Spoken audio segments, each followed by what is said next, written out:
Hello students, welcome to AKS destiny classes. तो students, आज हम पढ़ने जा रहे हैं कैश फ्लो स्टेटमेंट का ऑपरेटिंग एक्टिविटी, और ये एक्टिविटी हम पढ़ेंगे 100% लॉजिक के साथ में, जिससे हो जाए हमारा 100% क्लियर।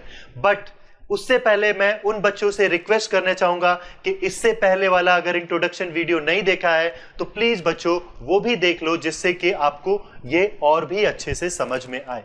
ओके, तो अब आते हैं हम ऑपरेटिंग एक्टिविटी के लॉजिक पे कि आखिरकार ये फॉर्मेट कैसे बनाया गया है। तो जैसे आप देखिए, कैश फ्लो स्टेटमेंट में ये है इनडायरेक्ट मेथड। तो सबसे पहले तो हमें ये समझना है कि इनडायरेक्ट मेथड होता क्या है। तो देखो, इसका छोटा सा हम एक एग्जांपल ले सकते हैं। जैसे सपोज करो सेल है 50,000 रुपीज का, और कंपनी ने ट्रेडिंग अकाउंट के खर्चे इसमें से घटा रखे हैं, cost of good sold 20,000 rupees. इसके बाद कंपनी का आ गया ग्रॉस प्रॉफिट, जो कि है 30,000, जो हमने ऑलरेडी 11th क्लास में पढ़ा हुआ है। उसके बाद हमने यहां से माइनस करा रेंट, उसके बाद हमने माइनस करा सैलरी, और उसके बाद हमने माइनस करा डेप्रिसिएशन। अब सपोज करो कि ये तीनों ही 5,000 हैं, हमने लिख दिया 5,000, 5,000 और 5,000। तो ये तीनों घटाने के बाद हमारे पास आता है 15,000, और ये 15,000 है हमारा नेट प्रॉफिट। तो अब हमें लॉजिक समझना है कि आखिरकार ये इनडायरेक्ट मेथड है, तो इनडायरेक्ट मेथड का मतलब क्या है।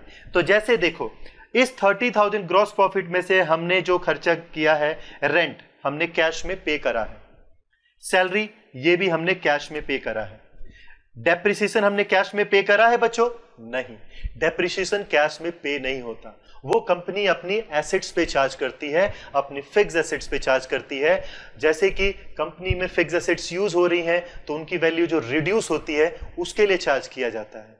और हाँ, ये बात हमेशा याद रखना बच्चों कि कैश फ्लो स्टेटमेंट में हमेशा हम कैश का फ्लो देखेंगे कि कैश आ रहा है कि कैश जा रहा है। लेकिन अगर हम यहां डेप्रिसिएशन की बात करें तो डेप्रिसिएशन में कैश नहीं जा रहा, उससे तो हमारी एसेट लॉस हो रही है, तो वो हमारा कंपनी का इंटरनल मैटर है, हम किसी को पे नहीं कर रहे हैं। तो इस वजह से ये डेप्रिसिएशन का पैसा नहीं जा रहा है। तो अगर देखा जाए कंपनी का कैश प्रॉफिट कितना है तो वो यहीं तक आएगा, और जब हम 30,000 में से ये 10,000 सब्ट्रैक्ट करेंगे, घटाएंगे, तो हमारा आ जाएगा ये 20,000। यानी कि जो कंपनी का कैश प्रॉफिट है वो 20,000 ही है।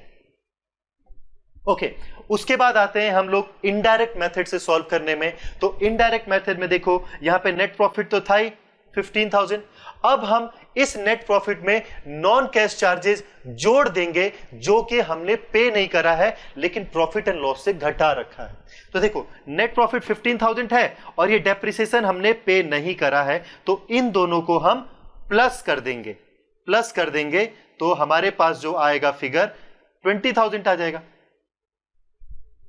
तो आप देखो, या तो हम अपने सेल से वो सारे खर्चे घटा दें जो हमने पे किए हैं, तो हमारा कैश प्रॉफिट आ जाता है, या हम अपने नेट प्रॉफिट में जो खर्चे नहीं पे किए हैं, जो हमारी कंपनी ने इंटरनली चार्ज करा है, तो उसको अगर हम उसमें प्लस कर देते हैं तो भी हमारा कैश प्रॉफिट आ जाता है। तो देखो, ये दो तरीके हैं कैलकुलेट करने के। तो अगर देखा जाए तो इधर से हमें काफी सारी चीजें घटानी पड़ेंगी डायरेक्ट मेथड में, लेकिन इनडायरेक्ट मेथड काफी ज्यादा आसान है। हमें नेट प्रॉफिट में बस वही नॉन कैश चार्जेस जोड़ देने हैं और हमारे पास कैश प्रॉफिट आ जाएगा। और हां, याद रखना, हमारे पास कैश फ्लो स्टेटमेंट बनाने के लिए क्वेश्चन में बैलेंस शीट होगी, और बैलेंस शीट में नेट प्रॉफिट दिया रहता है, और ये डायरेक्ट खर्चे नहीं होते हैं। तो इस वजह से इनडायरेक्ट मेथड ज्यादा यूजफुल है कैश फ्लो स्टेटमेंट को बनाने के लिए, और इजी भी है। ओके स्टूडेंट्स, अब आते हैं हम ऑपरेटिंग एक्टिविटी के फॉर्मेट में। बट उससे पहले मैं आप लोगों को बता दूं, आप चाहे ऑपरेटिंग एक्टिविटी बनाओ या इन्वेस्टिंग एक्टिविटी बनाओ या फाइनेंसिंग एक्टिविटी बनाओ, उसका डिफरेंस लेना होगा। जो भी वैल्यूज होंगी ना, बैलेंस शीट में 2 ईयर्स दे रखे होंगे, और उन 2 ईयर्स के अमाउंट का डिफरेंस लेना होगा, यानी चेंजेस लेने होंगे हम कोई भी एक्टिविटी करें। तो अभी हम आते हैं ऑपरेटिंग एक्टिविटी का फॉर्मेट समझते हैं। तो जैसे देखो, net profit before taxation and extra ordinary items. अब बात होता है कि ये net profit before taxation and extra ordinary items है क्या। तो देखो इसको भी समझने का लॉजिक है पूरा।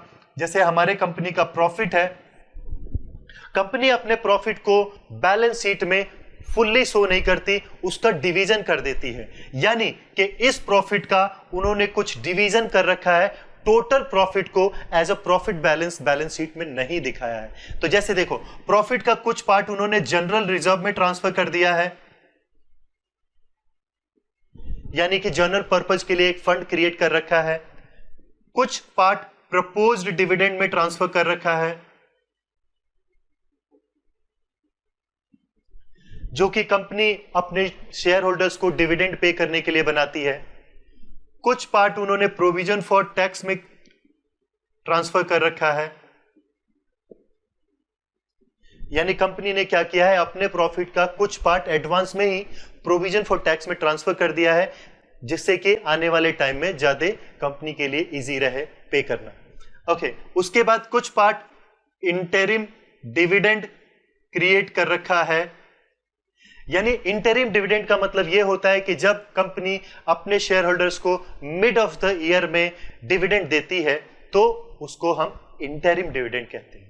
ओके, उसके बाद समटाइम्स आप देखोगे डिविडेंड इक्वलाइजेशन फंड भी क्रिएट कर रखा होगा। तो कंपनियां क्या करती हैं, अपने प्रॉफिट को टोटल प्रॉफिट बैलेंस शीट में ना दिखा के उसका डिवीजन कर देती हैं, अलग अलग पार्ट में डिवाइड कर देती हैं। यानी उसी प्रॉफिट से जनरल रिजर्व क्रिएट कर दिया, उसी प्रॉफिट से प्रपोज डिविडेंड क्रिएट कर दिया, उसी profit provision for tax create कर दिया, उसी प्रॉफिट से interim dividend and dividend equalisation fund create कर दिया। और इस वजह से कंपनी का प्रॉफिट रिड्यूस हो जाता है और बाकी का उसका डिवीजन इसमें कंपनी के द्वारा दिखा दिया जाता है। ओके स्टूडेंट, तो हमने तो ये समझा कि कंपनीज अपने प्रॉफिट का कैसे डिवीजन कर देती हैं, लेकिन जब हम यहां पे प्रॉफिट लिखेंगे तो हमें इस प्रॉफिट में ये चीजें ऐड करनी पड़ेंगी। अगर ये दे रखी हैं तो ये सारे फंड्स आप इसमें ऐड कर दोगे, और हां some time refund of tax होगा तो वो माइनस कर दोगे। तो देखो हमने यहां पे ये समझा कि कंपनी जो होती है अपने प्रॉफिट को कैसे डिवीजन करती हैं और उसको हम कैसे जोड़ के यहां पे लिखेंगे, और अगर ये होगा रिफंड ऑफ टैक्स तो घटा देंगे। अब आते हैं बच्चों नेक्स्ट, यहां पे दे रखा है जैसे non cash and non operating expenses, यानी कि हमें यहां पे जो ऐड करना है इस प्रॉफिट में उसमें non cash and non operating expenses लिखने हैं। यानी ऐसे एक्सपेंसेस जो ना तो हमने कैश में दिए हैं और ना ही हमारे बिजनेस के नॉर्मल एक्टिविटी से रिलेटेड हैं। तो जैसे मैं बताता हूं डेप्रिसिएशन, तो डेप्रिसिएशन हमने किसी बाहरी को पे नहीं करा है, ये कंपनी ने इंटरनली चार्ज करा है कि कंपनी की एसेट अगर इतने साल से यूज हो रही है तो उसकी वैल्यू रिड्यूस हो रही है, तो इस तरीके से डेप्रिसिएशन चार्ज किया जाता है और वो किसी को कैश में नहीं पे किया जाता है, तो इस वजह से वो यहां पे आएगा। अगर हम बात करें प्रिलिमिनरी एक्सपेंस और गुडविल, पेटेंट, ट्रेडमार्क की, तो बच्चों यहां भी आप समझो कि अगर इनकी वैल्यू रिड्यूस होती है तो हम किसी बाहरी को नहीं पे करते, उनकी वैल्यू रिड्यूस होती है तो कंपनी के इंटरनली कंपनी ने प्रिलिमिनरी एक्सपेंस और गुडविल शो कर रखा है और उसकी वैल्यू रिड्यूस हो रही है तो उसको यहां पे दिखा रहे हैं। अब मैं बता दूं प्रिलिमिनरी एक्सपेंस होता क्या है, जब कंपनी फॉर्म करी जाती है तो उस टाइम पे कंपनी के hoarding, boarding, legal charges, registration, उसमें जो पैसे खर्च होते हैं उसको हम प्रिलिमिनरी एक्सपेंस बोलते हैं। उसके बाद आता है गुडविल, तो गुडविल आप जानते ही हो बच्चों, कंपनी के रेपुटेशन, अगर इनकी वैल्यू रिड्यूस होती है तो यहां पे दिखाया जाता है और ये पैसा हम किसी बाहरी को नहीं देते। नेक्स्ट आता है loss on sale of fixed assets, अगर कंपनी अपनी एसेट को बेचती है और उससे लॉस होता है तो वो भी यहां पे आता है। अब याद रखो मैंने आप लोग को पहले ही बताया था कि ये जो है नॉन ऑपरेटिंग एक्सपेंस है, कंपनी का नॉर्मल ऑपरेटिंग एक्सपेंस नहीं है जो कंपनी गुड्स एंड सर्विसेज को बनाने और बेचने में खर्च कर रही है, वैसा कोई खर्चा नहीं है, इसलिए यहां पर आया है। उसके बाद आता है increase in provision for doubtful debts, इसका मतलब यह है कि कंपनी ने जो मार्केट में सेल कर रखा है यानी क्रेडिट बेचा हुआ है, तो वो जो डेटर्स क्रिएटेड है उन कुछ किसी डेटर्स पे कंपनी को डाउट है कि उनमें से हो सकता है कि इतने डेटर पैसे ना दें, तो उसका कंपनी प्रोविजन बना रही है, तो ये पैसा भी बाहरी लोगों को पे नहीं किया जा रहा है, इस वजह से आएगा। उसके बाद है इंटरेस्ट ऑन डिवेंचर्स या बोरोइंग्स, मैंने पहले ही बताया बच्चों कि जो कंपनी के नॉर्मल ऑपरेशन से रिलेटेड नहीं होंगे, वो खर्चे यहां पे आएंगे। तो ये नॉर्मल ऑपरेशन से रिलेटेड नहीं है, गुड्स को बनाने बेचने का खर्चा नहीं है। ओके, उसके बाद हम अगर इनकम में आते हैं तो इनकम में देखो दे रखा है इंटरेस्ट, डिविडेंड या रेंटल इनकम। अगर कंपनी ने कहीं पे इन्वेस्ट कर रखा है पैसा या कहीं पे कोई प्रॉपर्टी क्रिएट कर रखी है और वहां से इनकम हो रहा है तो वो भी आएगा। जैसे इंटरेस्ट है, डिविडेंड है यानी जो इन्वेस्टमेंट कर रखा है उस पे मिल रहा है, और रेंटल इनकम है। तो ये चीजें भी बिजनेस के नॉर्मल ऑपरेशन से रिलेटेड नहीं है। तो these are the incomes company के लिए, और वो फिर यहां पे आएंगी। उसके बाद है gain on sale of fixed assets. आप देखो लॉस ऊपर आया था, गेन यहां पे आ जाएगा। उसके बाद है decrease in provision for doubtful डेब्ट। जैसे हमने ऊपर पढ़ा था increase in provision for doubtful डेब्ट, तो यहां पे decrease in provision for doubtful डेब्ट। ओके स्टूडेंट, फिर आ जाएगा हमारा ऑपरेटिंग प्रॉफिट बिफोर कैपिटल, यानी कि आप प्रॉफिट में इस ऐड वाले कंटेंट को जोड़ोगे और इसको सब्ट्रैक्ट करोगे, then you will get operating profit. तो देखो जो सब्ट्रैक्ट करने वाली चीजें हैं, घटाने वाली चीजें हैं, उनको मैंने ऑलरेडी ब्रैकेट में दिखा रखा है। और अगर ये नेट प्रॉफिट जो है लॉस होता तो इसको भी हम ब्रैकेट में दिखाते। तो देखो, तो इन सबको प्लस वालों को एक साथ ऐड करो और माइनस वालों को घटा दो, तो आ जाएगा हमारा कंपनी का ऑपरेटिंग प्रॉफिट। इसके बाद हमें करंट एसेट्स और करंट लायबिलिटीज की एडजस्टमेंट करनी है। मैं करंट एसेट करंट लायबिलिटीज के बारे में डिस्कस करूंगा, थोड़ा सा भी ये बता दूं बच्चों। तो देखो करंट एसेट्स और करंट लायबिलिटीज की अगर बात करें तो ये शॉर्ट टर्म करंट एसेट्स और करंट लायबिलिटीज होती हैं। करंट एसेट 1 साल के अंदर कैश में कन्वर्ट हो जाता है, और करंट लायबिलिटी जो 1 साल के अंदर पे करनी पड़ती है। अब हम देखें यहां पे ऐड की बात कर रहा है, कह रहा है डिक्रीज इन करंट एसेट को हम जोड़ देंगे। तो देखो डिक्रीज इन करंट एसेट को जोड़ेगा क्यों? तो ऑब्वियस सी बात है बच्चे, अगर कंपनी अपने स्टॉक को मार्केट में सेल करेगी तो पैसा तो आएगा, पैसा इन हो रहा है, इस वजह से ऐड होगा। इंक्रीज इन करंट लायबिलिटी फिर ऐड क्यों होगा? तो बच्चे अगर हम मार्केट से चीजें अगर खरीदेंगे या बोरो करेंगे तो भी तो हमारे पास आएगा फंड। तो देखो, तो इसलिए ये भी प्लस होगा।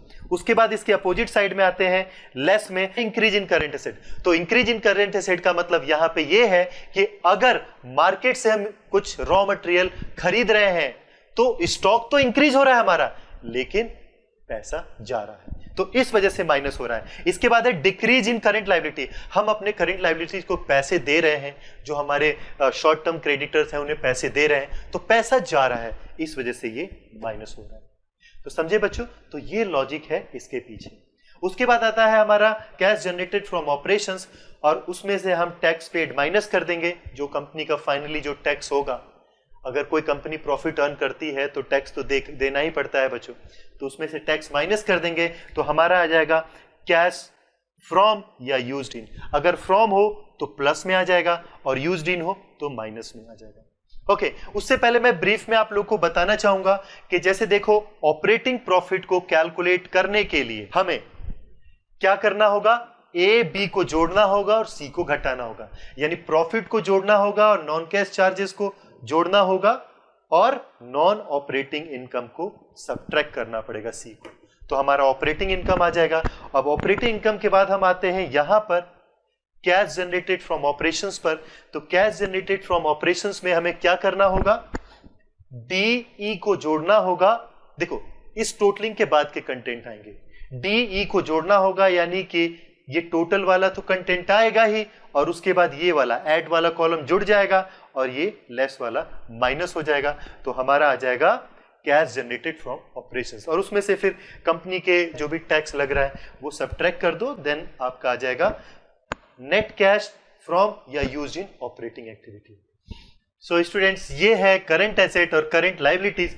थोड़ा इनके बारे में हम डिटेल में समझते हैं। तो देखो अगर हम करंट एसेट्स की बात करें तो those assets which are converted into cash within a year, यानी ऐसे एसेट्स जो 1 साल के अंदर अंदर कैश में कन्वर्ट हो जाते हैं, तो उसको हम करंट एसेट्स बोलते हैं। और इसका एग्जांपल है stock, inventories, then prepaid expenses, then trade payable and then accrued income. और हाँ, याद रखना ट्रेड पेबल जो होता है वो डेटर्स प्लस बिल रिसीवेबल का सम टोटल होता है।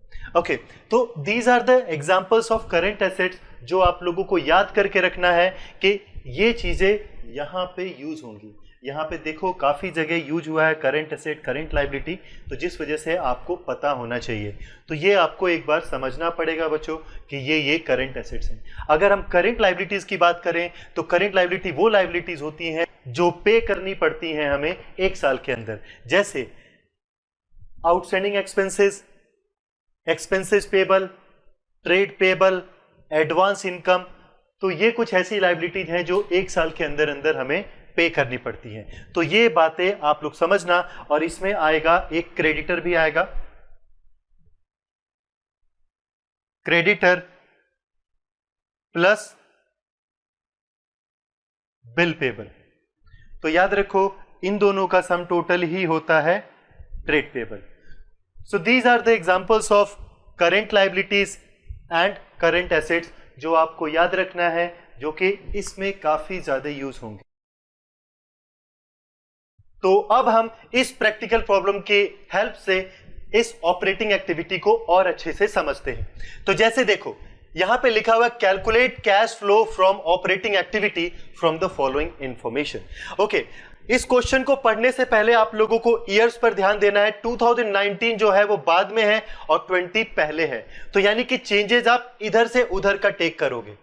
क्यों? क्योंकि 19 बाद में है, 20 पहले है, तो आपको इधर से उधर चलना है।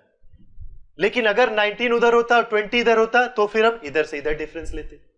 ओके, तो अभी जैसे देखो 2019 में जो statement of profit and loss था वो 60 था और 2020 में 80 हो गया। तो हम इधर से उधर का डिफरेंस ले रहे हैं, यानी 20,000 का प्रॉफिट हुआ है, तो आप प्रॉफिट में लिख दीजिए 20,000। अगर यही लॉस होता तो हम ब्रैकेट में लिखते। ओके, नेक्स्ट ध्यान दीजिए, ट्रेड रिसीवेबल जो है हमारे वो 31,000 से 25,000 हो गए, यानी कि डिक्रीज हो रहे हैं 6,000 से। अब यहां पे आओ और देखो डिक्रीज कहां पे है। तो डिक्रीज इन करंट एसेट है और इंक्रीज इन करंट एसेट है, यानी ट्रेड रिसीवेबल जो होता है वो करंट एसेट होता है और वो डिक्रीज वाले में आएगा।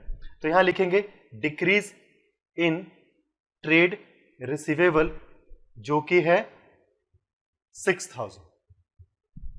ओके, उसके बाद देखो प्रोविजन फॉर डेप्रिसिएशन, यानी डेप्रिसिएशन पहले 30 था और अब 40 हो गया, यानी 10,000 का एक्स्ट्रा डेप्रिसिएशन लग रहा है। तो देखो, तो यानी डेप्रिसिएशन हमारा इंक्रीज हो रहा है, यहां पे आएगा क्योंकि डेप्रिसिएशन एक्स्ट्रा लग रहा है, तो 10,000 आप रुपीज यहां लिख दोगे बच्चों।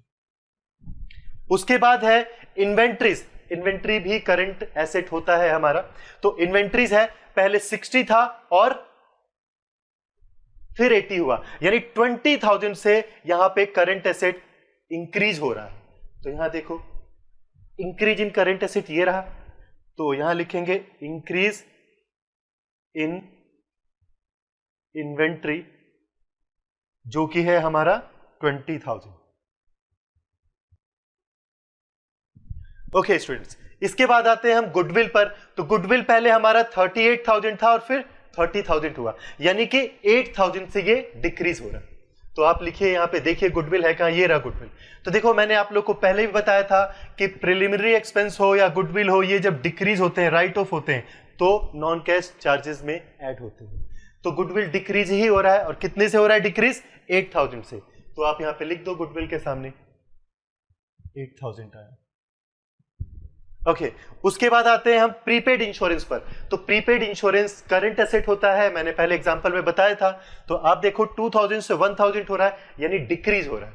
तो यहां पर लिखेंगे डिक्रीज इन प्रीपेड इंश्योरेंस जो कि है हमारा 1,000। ओके, उसके बाद क्रेडिटर्स। क्रेडिटर 19,000 से 13,000 हो रहे हैं, यानी कि डिक्रीज हो रहे हैं बाय 6,000। तो देखिए कहां पे आएगा, डिक्रीज हो रहे हैं creditors, decrease in current liability है ना, और क्रेडिटर करंट लायबिलिटी होते हैं, तो इसमें आएंगे। तो यहां लिखेंगे डिक्रीज इन क्रेडिटर्स जो कि है 6,000। ओके, उसके बाद आते हैं बच्चों आउटस्टैंडिंग रेंट पर। तो outstanding rent is also a current liability, और ये भी डिक्रीज हो रहा है बाय 9,000। तो डिक्रीज इन आउटस्टैंडिंग रेंट जो कि 9000 से डिक्रीज हो रहा है।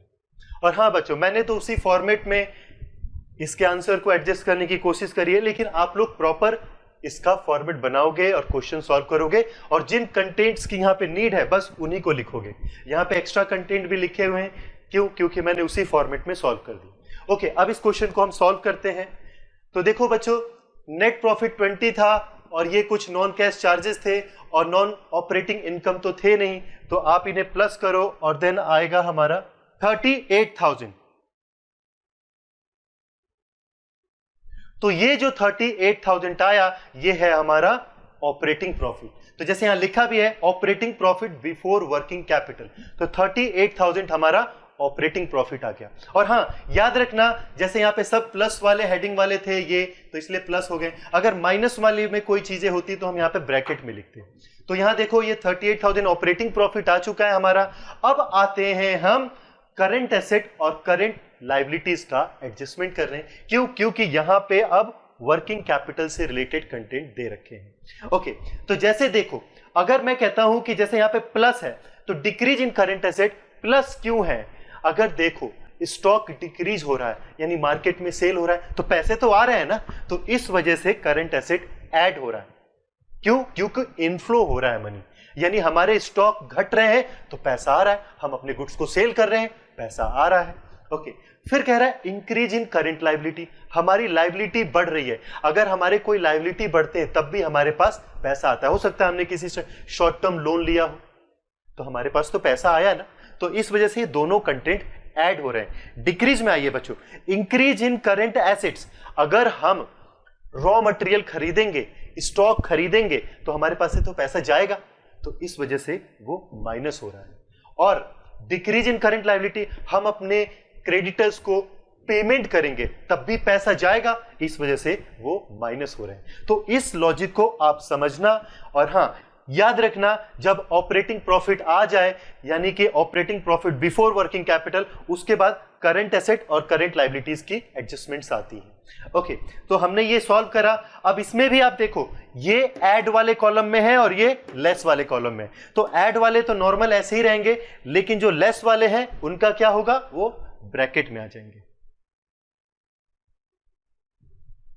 अब देखो बच्चों, अब एक काम करो, आप 38,000 में इन दोनों को जोड़ो, तो 38,000 में ये 7,000 दोनों मिला के जोड़ोगे 45,000 आएगा, और ये जो माइनस वाले हैं ये 35,000 आ रहे हैं, यानी 45,000 प्लस का है और 35,000 माइनस का है। तो जब हम इसको एडजस्ट करेंगे तो हमारा ओवरऑल 10,000 आ जाएगा, जो कि होगा cash flow from operating activity.